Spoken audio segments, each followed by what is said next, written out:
I'm going to introduce Deana around him, and then she will introduce the panel. This is the Research and Sovereignty panel. Dr. Deana around him, I just am so excited to say that officially for my first time in an introduction.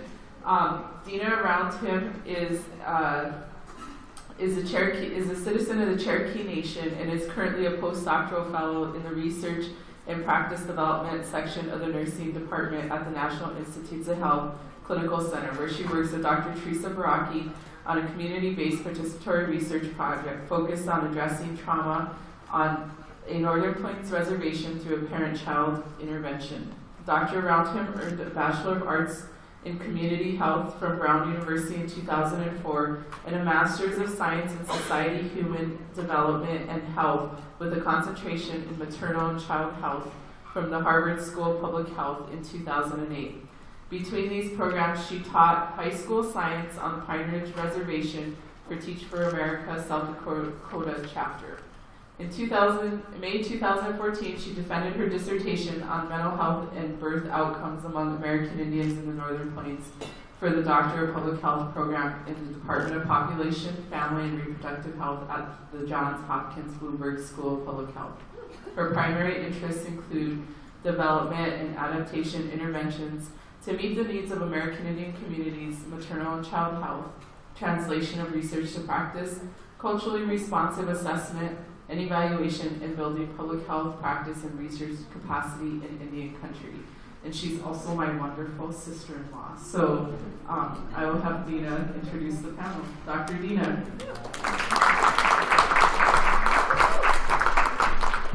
All right. Thanks for that introduction, Emily.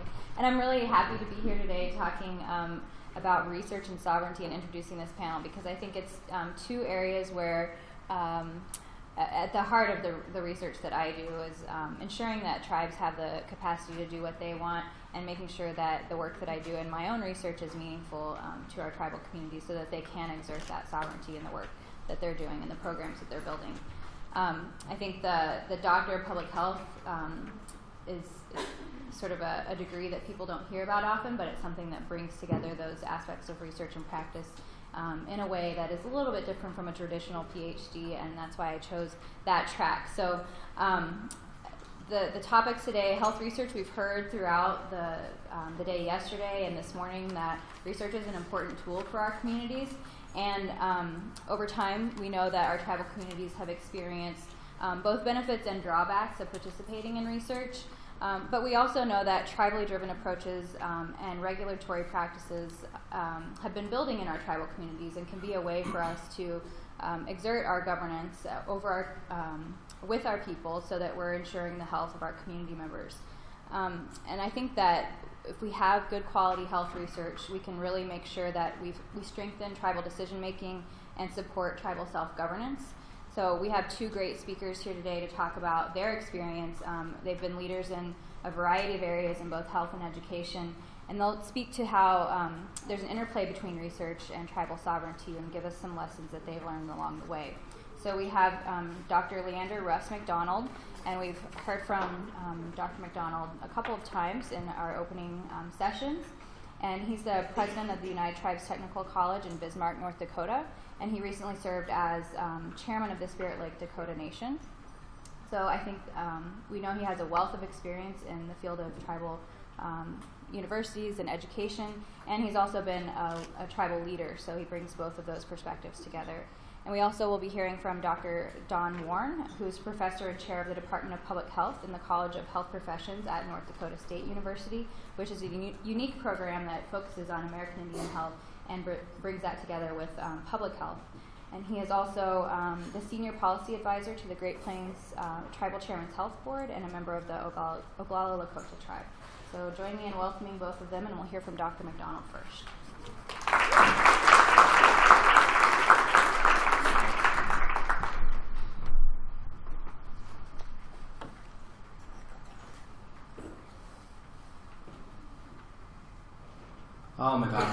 Chante waste iwa na pechi uza pero mata jojo Dakota maka pero any wakam out mata. I want to shake everybody's hands with a good heart this afternoon and This is the tough session after lunch, boy.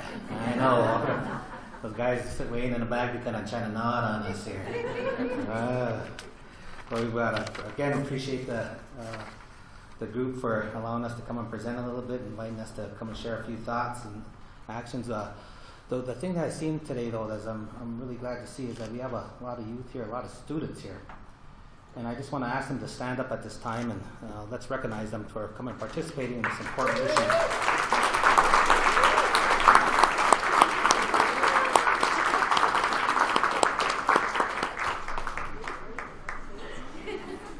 When you start looking for college, United Tribes Technical College is a good college. I got to throw in my commercial here.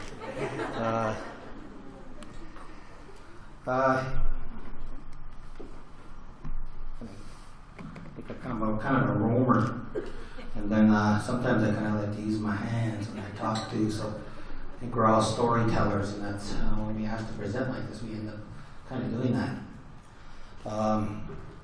But I'll tell you a little bit of background on United Tribes. And I went on a recruitment trip to Denver, March. I just want to go to the ball. But I helped man the booth and stuff, and we went there, and I took a team of about 4 of us down there. We came back with about, I think it was 120 names of possible students. But there, what we heard down there, what we found was that everybody knows about United Tribes across the nation. And what we found out in our interactions with those visitors that a lot of folks hadn't heard about us. Well, where are you guys at?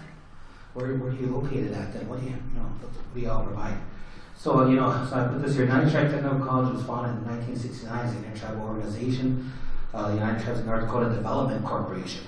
It's a nonprofit corporation that's chartered in the state of North Dakota by the 5 North Dakota tribal nations to include Mandan and Hidatsa Rickrow Nation, Spirit Lake Tribe, Sisseton and Wahpeton Hoyate, Standing Rock Sioux Tribe, and Turtlemont Band of Chippewa and Indians. The 10-member United Tribes Board of Directors directs activities and is comprised of the chairperson and 1 delegate from each of the 5 North Dakota nations. United Tribes is a member of AIHEC, comprises 37 tribal colleges, 36 in the United States and 1 in Canada. And that number kind of changed here a little bit since I put this slide together. So the other part is that of this, the United Tribes was formed prior to the tribal college movement by those tribes in North Dakota to address their post-secondary needs and training needs of their peoples. United Tribes Technical College is dedicated to providing American Indians with post-secondary technical education in a culturally diverse environment that will provide self-determination and economic development for all tribal nations.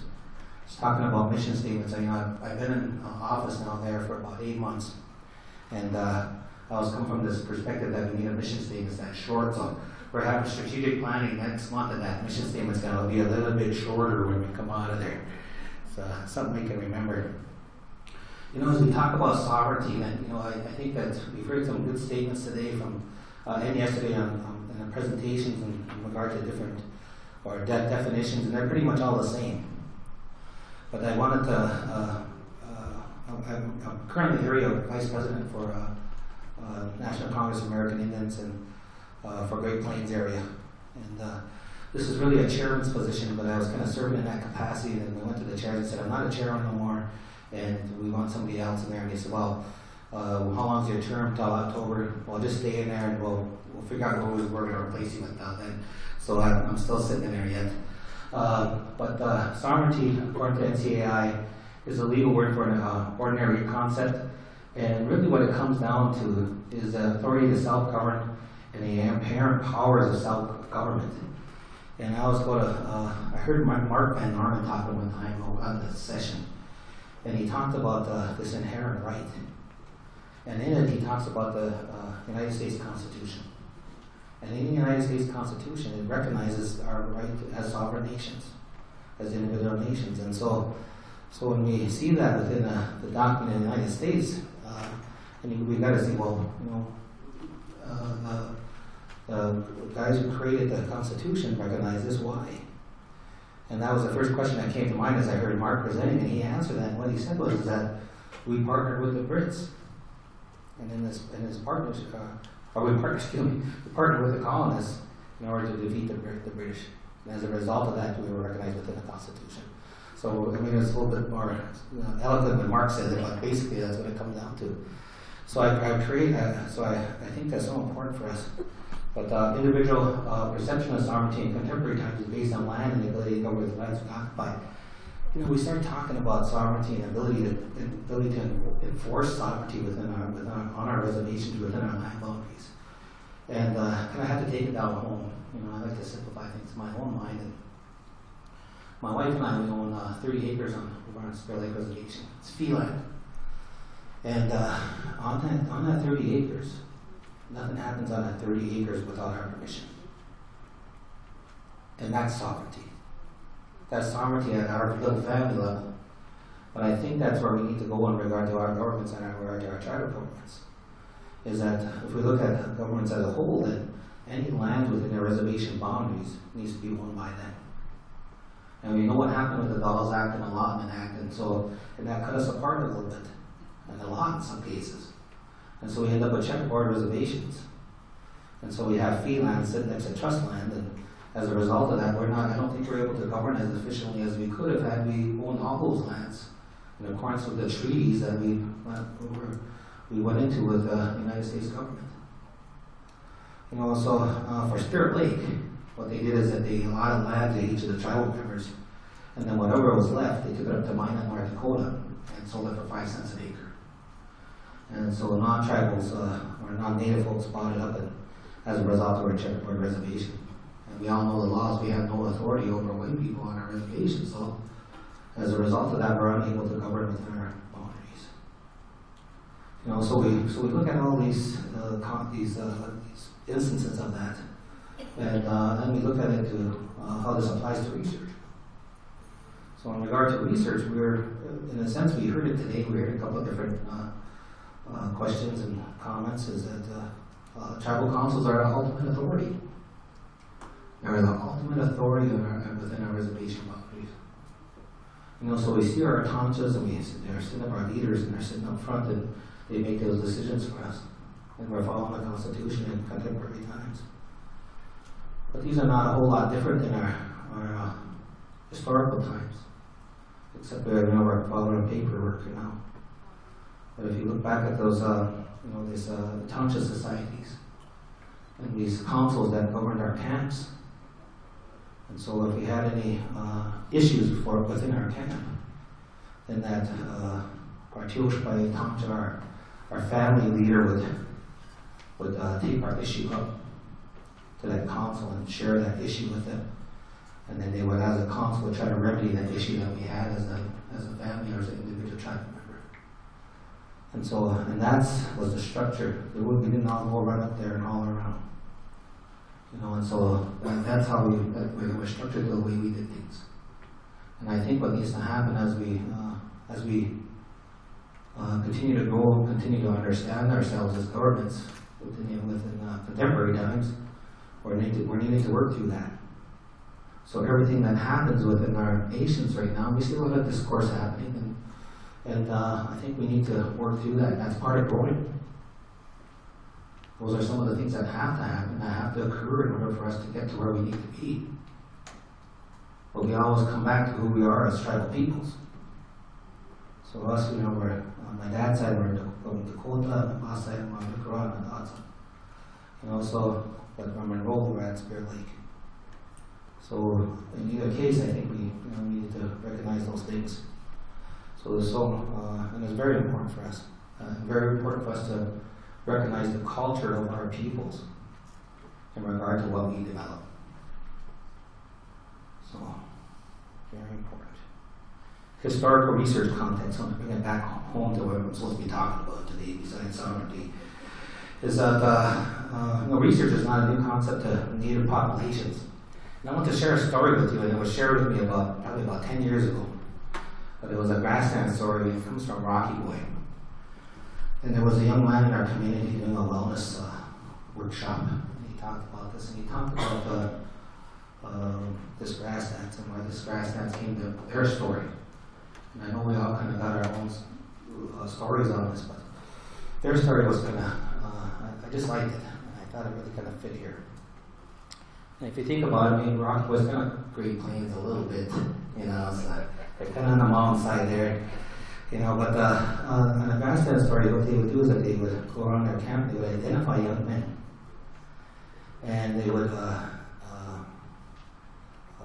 train them, they would teach them, they would give them the skills they need to go out there and to scout on behalf of the camp.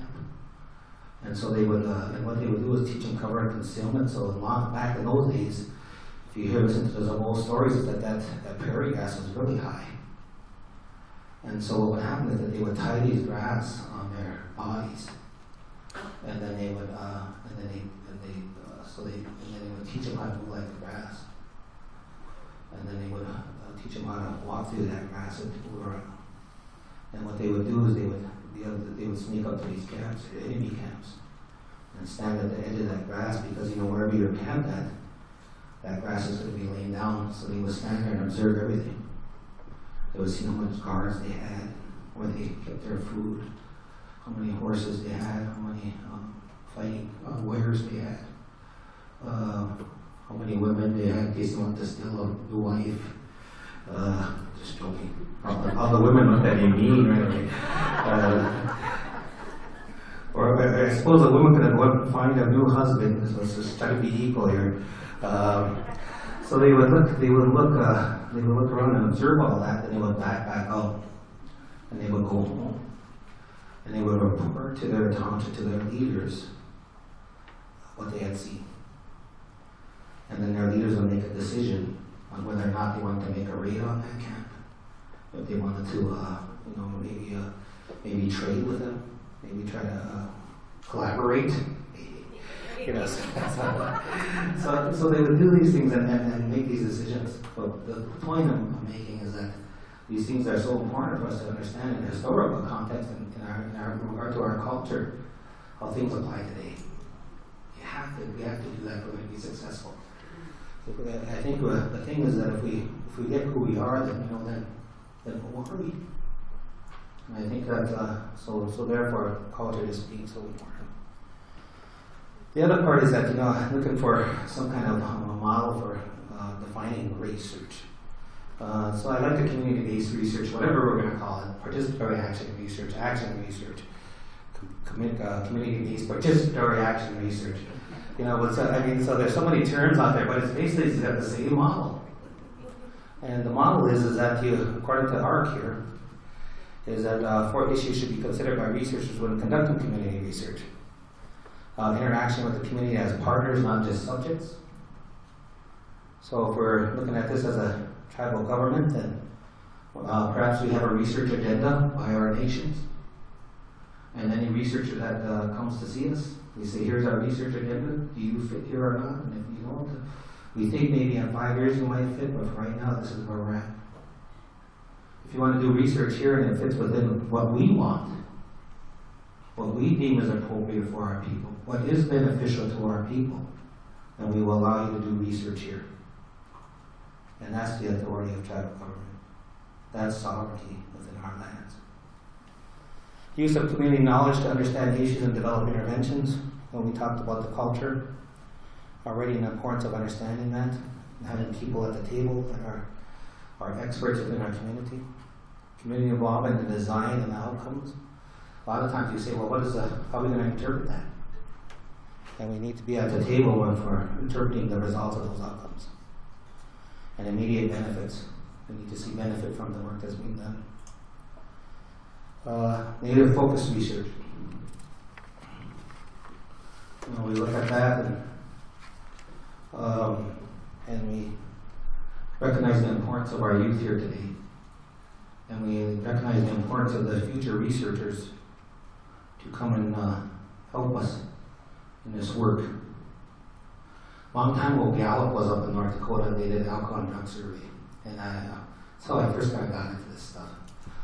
And so I got to be on it. I got $30 an interview. And that included gas and any money I was going to make. And so I went around Spirit Lake Reservation and did interviews. But I went to one of our districts, and at our district, I knocked on the door, and we don't all know each other, plus I was younger and smaller. And I had long hair. I see watch dog when he gets up there, he's going to be doing that now. Mine's still long. But I knocked on the door of this old guy's place, and I said, you can let in, you can look out a little bit. Yeah. I said, I'm here to do these interviews on alcohol and drug use. And he didn't really say anything. He just kind of looked at me and he said, who are you? So I told him I'm Russ McDonald. Who's your folks? And I said, Tony and Maya McDonald. Oh, well, I don't know them. And I said, who's your grandparents? I said, Mike and Evelyn McDonald. Oh, yeah, Mike used to have some good run courses over there. And he remembered him. Come on in. And then he was a veteran, and my grandpa was a veteran. And so he knew him. And so then he allowed me in his house. And we did well, when I come in like this, there's the living room over here, there's the dining room and the kitchen over there. Young girl sitting there watching TV and goes, get this guy something to eat. Oh, that's all right. It's in the morning. No, I just ate breakfast. That's okay. Sit down. Sat down. So that girl started cooking. She brought that food over. So you can see I did a lot of interviews in my time. And that's part of our culture. That's part of interviewing in Indian country. And they go to your house and there's hospitality. That's part of the way we do things. And so we sit down there and we ate. We visited, talked about rodeo a little bit, even though I wasn't a good rodeo guy. My dad and my brother were, but so we just kind of visited. And then after that, I had a laptop and I had my survey on the laptop. It took 5 minutes to do that laptop, to do that survey. And but it was 3 hours later. And so then I left, and our incentive was a ham. So I went out and got my cooler and brought his ham in. And I think the thing is that that's part of our culture too, is that when we ask somebody to do something and give them something, those are our ways. So you think about that. Another time I was out doing surveys, a different survey, and I knocked on the door and go to this house, and I opened up that door, and geez, that Peggy just got smoke just got hit me like that. Geez, I just really took a good hit. You guys want to do a survey? I'm just joking. But I sat in there, and that occurred. The smoke came on. They were sitting around the table there getting high. And I said, "Hey, I'm here to do a survey." I said, "But looks like you got some visitors." I said, "I'll come back tomorrow if that's okay." Yeah, I'll come back tomorrow. So I still set up my appointment for the next day and come back and got my survey when there was nobody there, and it went good. So I think these are part of that.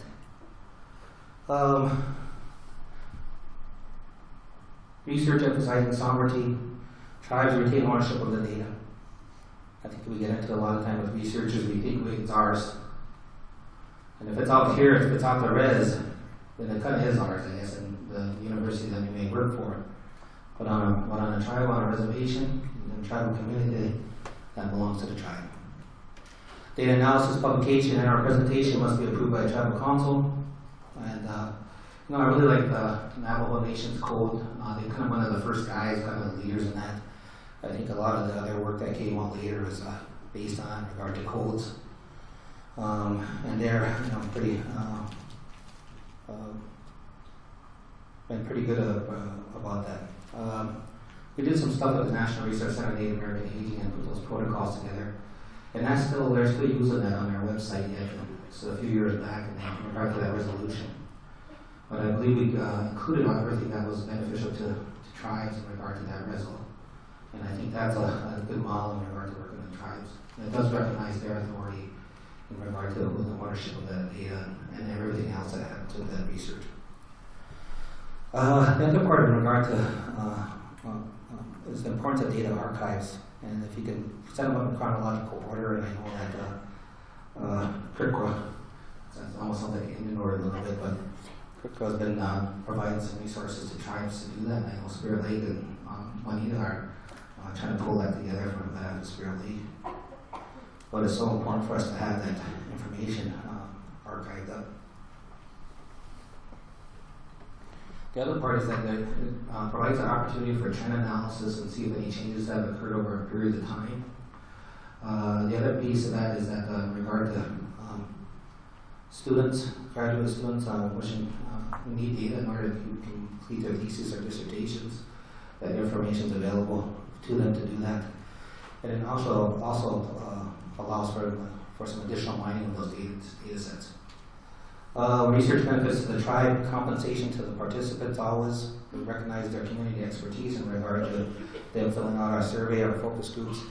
Tribal research capacities developed or enhanced. Again, unnecessary reports are provided to tribal council and our research contact persons, our team, for dissemination and cataloging. With that, in regard to this one last story, and I know this guy's his eyes on here. We're close. And he's kind of he's rolling his eyes. That with the seven, I went to a tribal council when I was now I'm at assistant professor level and doing some work on my own, and I went for approval for the study that I was doing, and they had this group that was approving that. And I was with two of my non-native colleagues, and one of them a graduate student. We all wrote together, and laid out, and I said, let me do all the talking. And don't say anything. You guys have a presentation, do your presentation, and don't say nothing. I'm the one that's requesting you. So they get into this group, and they do the presentation. I start asking for permission, and then one of the consuls just starts ripping on me. And you're working at UMD, and then the fighting suit controversy was going on yet too, so I got jumped in a little bit about that. They're using you and you don't even care, and you're just real personal attack, and I'm just standing there. And, we kind of grew up at the time when my folks and stuff is that, if you're catching hell, just look at your shoes, you just look at your shoes. So I'm kidding, so they're giving me hell. And and I don't know if it was a test. I don't know if she was really, she was passionate about that, and there was other people in there, there was public in there. If it was a political thing on that side, who knows? But the thing is that as far as we are concerned, or I was concerned as a researcher, is that I was there to get my research approved, and I'm a good Indian boy. And my elder was talking to me. And so I'm going to look at my shoes and listen. And so when she got done, or she was almost done, man, it was about a half hour, no lie. And here my young non-native graduate friend had to take up for me, felt the need to take up for me. And so then, the Dr. McDonald was going to do this. And I seen the other one elbow him, and then but she was almost done and she took off again. Oh, so I just stood there. And then, so then we got done, but I said, so I thanked her. I said, I want to thank you for sharing with me. I said, your comments, really help me as you go forward and help you to remember why we're doing this. You talk about it, she was talking about the need to go to Washington and provide this information. I said, what we have here, what we do here, what you're going to have at the end here is the results of this. The report is you're going to be able to go to Washington and you're going to have a weapon that you can use that comes from their society in regard to how to do this. And what they want in regard to numbers to use and say, hey, you are not fulfilling your trust responsibilities for our people.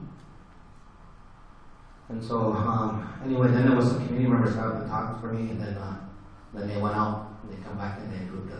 We left. We did that. We did work. So that's with that. But again, research. When we look at research, anything that relates to policy coming out of research, policy is the highest form of research application that we can pull out of this work. If we can influence what we're doing in regard to codes, in regard to interventions, in regard to models that we can share. This is, and the last one I think is so important is to training, because we're educators. We need to pass this information on. Something like what's happening at Urban Health Sciences University and something that's happened here within the past couple of days. We need this here in the Great Plains. And I think this is a good beginning, a good start. So thank you very much. I'll open it up to you.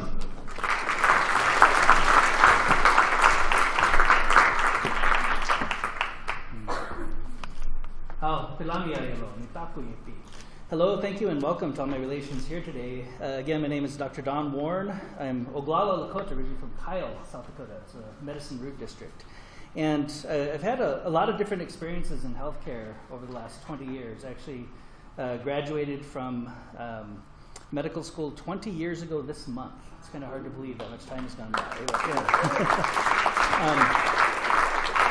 But I've worked in a number of different areas. I've been a primary care physician, worked with tribal public health programs. I was also a staff clinician with NIH. So I was doing intramural diabetes research for 4 years, primarily with the Pima Indians in Arizona. And I've seen research and I've seen academics from a number of different perspectives. And I really appreciate sharing the stage with my friend Russ. And he's both a tribal college president and a former tribal chairman, a wonderful resource to us here in the Northern Plains. I'd like to give him honor again. Please thank him for his wonderful work. Well, I was hired at NDSU, North Dakota State University, about 3.5 years ago, and I was the director of the Master of Public Health program. But 2 months ago, we were raised from a program to a department. So instead of a director, I'm now a chair, but I'm not sure exactly what that means. So one day I hope to be an ottoman, maybe. So I'm now the chair of the Department of Public Health at NDSU. And in my own experience, I was very fortunate. I went to Stanford for medical school and to Harvard for my Master of Public Health. And at Harvard, not surprisingly, I think they like to think that they're the experts at just about everything. And I was impressed with what they knew about urban public health and what they could tell me about what was happening in Southeast Asia and Sub-Saharan Africa. They knew a lot about global health, but they knew nothing of what was happening here in the Northern Plains. So there's really a lack of understanding of public health challenges here in the Northern Plains. And research is a key component to public health, but it has to be done in our communities from a tribally driven approach. So that's what I'll be talking about here over the next few minutes. Some of the key numbers in the Northern Plains, we have terrible disparities. And just to focus your attention on the bottom part of this slide, looking at average age at death. In the state of North Dakota, the average age at death for the white population is 75.7 years. For American Indians, it's 54.7 years. So that's a difference of 21 years in average age of death.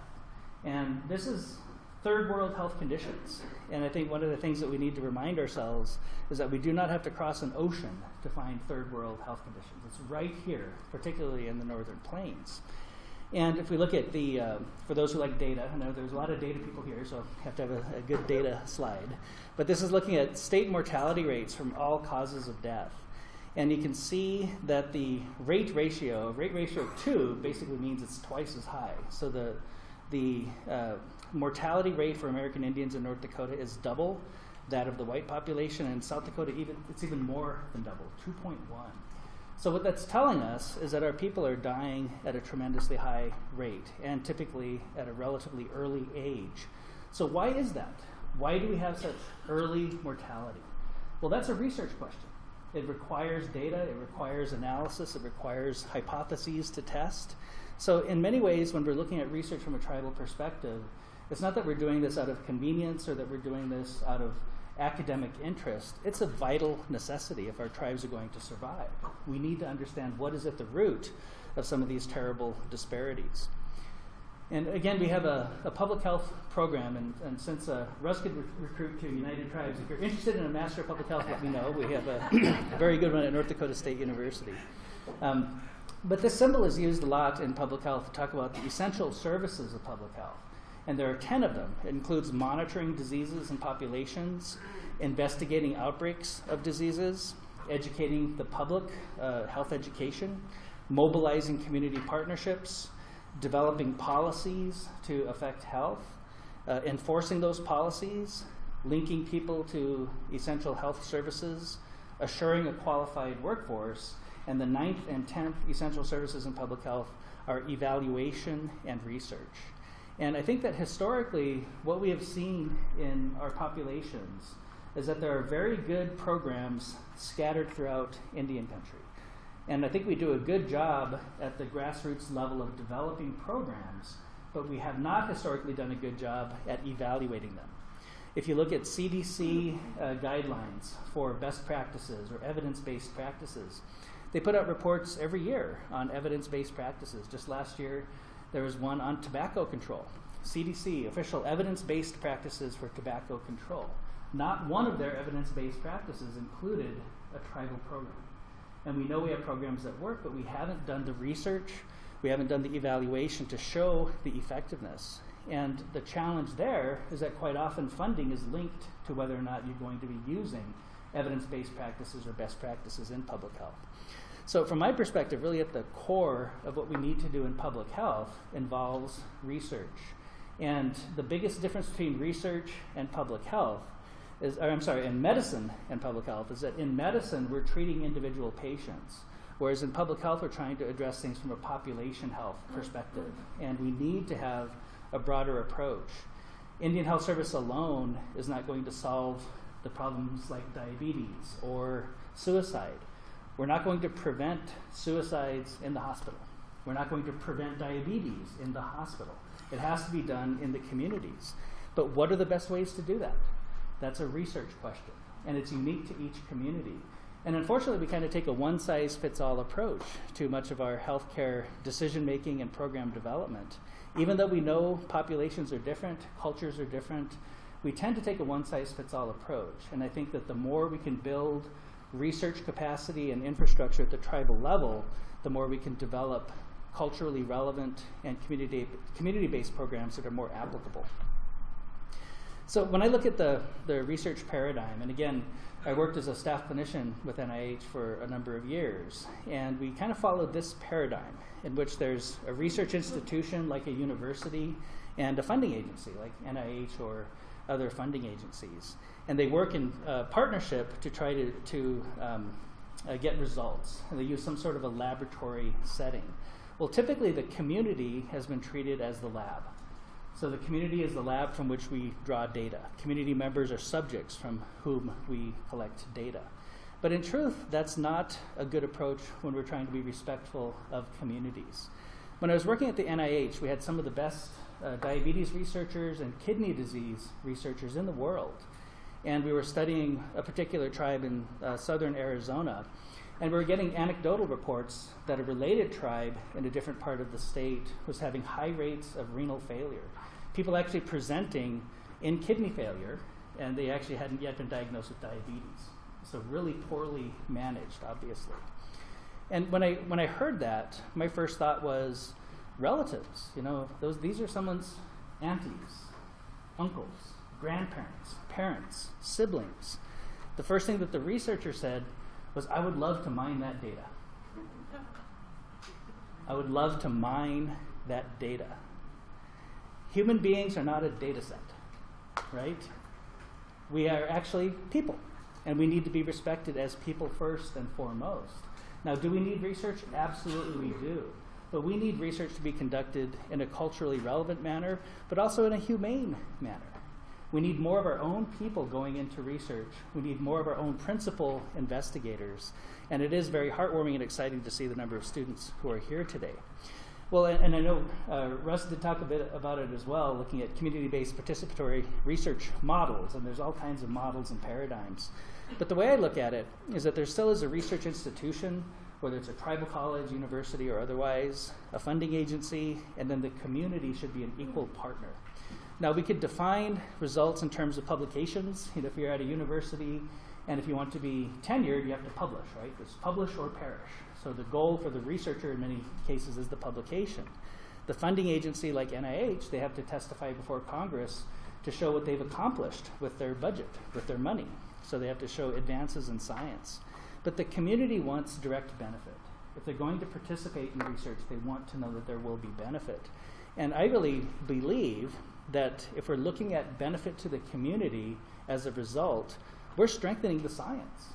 We're strengthening the publications. Because if it's just a publication in isolation that cannot be applied to a community to create benefit, then what is the value?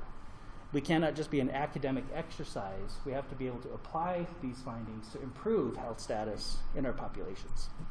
So when we look at tribally driven research, there's all kinds of considerations looking at sovereignty and control of research, and even looking at core values. And it's interesting. I like the story that Dr. McDonald told about even having food available and having food as incentives. Can we use federal dollars to buy food? No. Whose value is that? Think about that. That's a mainstream non-Indian value, saying that money is more important than food, in complete conflict with traditional value systems.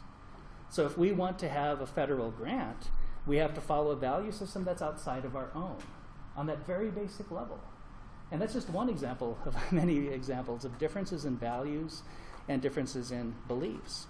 When we look at partnerships, we're starting to see improvements in partnerships, and I am very happy to see that our tribal colleges are getting strengthened, and we're having more faculty members at our universities. When I started at NDSU 3.5 years ago, I was the first and only tenured faculty member. We now have 4 American Indians who are tenured faculty at NDSU, and that's just in 3.5 years.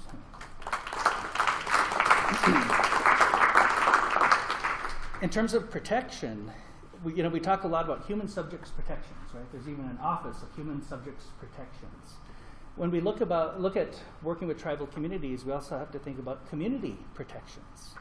We talk a lot about things like intellectual property. What about cultural property or spiritual property? And how are we respectful of these things when we're looking at research processes?